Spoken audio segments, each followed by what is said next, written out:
ನೋಡಿ ನಂಗೆ ಬೇಬಿ ಅವ್ರು ಕೊಟ್ಬಿಡಿ, ಯಾಕಂದ್ರೆ ಅವ್ನ್ಗೆ ಆಡಕ್ ಬರಲ್ಲ ಆಯ್ತಾ, ಆಮೇಲೆ ಇವ್ನ್ಗೂ ಆಡಕ್ ಬರಲ್ಲ, ಅವ್ನ್ಗಂತೂ ಬ್ಯಾಟಿಂಗು ಮಾಡಕ್ ಬರಲ್ಲ. ಮೊನ್ನೆ ಕೈಯಲ್ಲಿ ಬ್ಯಾಟ್ ಇಟ್ಕೊಂಡಿದ್ದಂಗೆ ಪಟ್ ಅಂತ ಬಿದ್ದೋಗ್ಬಿಟ್ಟ. ನೆನ್ನೆ ಡ್ರಿಂಕ್ ಅಲ್ಲಿ ಏನೋ ಮಿಸ್ ಹೊಡಿತಿತ್ತು ಗುರು. ಎಷ್ಟು ಪಿಕ್ಸ್ ಮಾಡಿದೆ ಹೇಳು? ನೀನ್ ಹೇಳ್ದಷ್ಟೇ ಮಾಡಿದೆ. 60 ಫ್ಯಾಂಟಾ 30 ಕೋಕೋ ಎರಡು ಹಂಗ ಹಿಂಗೆ ಮಿಕ್ಸ್ ಮಾಡ್ಬಿಟ್ಟೆ. 30 ಅಲ್ಲ ಗುರು, 31.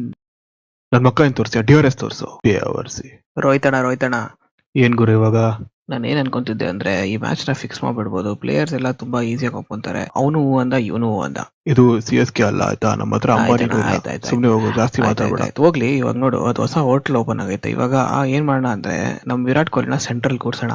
ಅವನೇ ಎಲ್ಲ ಬಿಲ್ ಕೊಡ್ತಾನೆ, ಎಲ್ಲ ಮಾಡ್ತಾನೆ, ನಾವು ಫ್ರೀಯಾಗಿ ಊಟ ಮಾಡ್ಕೊಂಡ್ ಬರೋಣ. ಐಡಿಯಾ ಚೆನ್ನಾಗಿದೆ. ಅವ್ರು ಯಾರು ಹೇಳು, ಎಲ್ಲರೂ ಕರ್ಕೊಂಡು ಹೋಗೋಣ. ಆಸ್ಟ್ರೇಲಿಯನ್ ಪ್ಲೇಯರ್ಸ್ ಬೇಡ ಅಣ್ಣ, ಬಿಲ್ ಟ್ಯಾಂಪರ್ ಮಾಡ್ಬಿಡ್ತಾರೆ. ಅಲ್ಲ ಸರ್, ಇದು ಫಸ್ಟ್ ಟೈಮ್ ಅಲ್ಲ ಸರ್. ಲಾಸ್ಟ್ ಇಯರ್ IPL ಅಲ್ಲೂ ಸೇಮ್ ಹಿಂಗೆ ಔಟ್ ಆಗಿದೆ ಸರ್ ನಾನು. ಸರ್, ನಿಮ್ ಮೈಸೂರು ಮಸಾಲೆ ದೋಸೆ ರೆಡಿ ಇದೆ. ನಕ್ಕನ್ ಸೈಕ್ ಬಂದೇ ಇರೋ 2 ನಿಮಿಷ. ಅದೇ ಸರ್, ನಾನು ಹೇಳ್ತಿರೋದೇನಂದ್ರೆ ನನ್ ಪ್ರಕಾರ BCCI ಅವರು ಈ ಪ್ಯಾಂಟ್ಗೂ ಒಂದು ಬೆಲ್ಟ್ ಕೊಡ್ಬೇಕು. ಅವಾಗಿಂದ ಕೆಳಗೆ ಇಳಿತೈತೆ. ಫೀಲ್ಡರ್ ಬಿಚ್ಕೊಂಡ್ ಬಿದ್ರೆ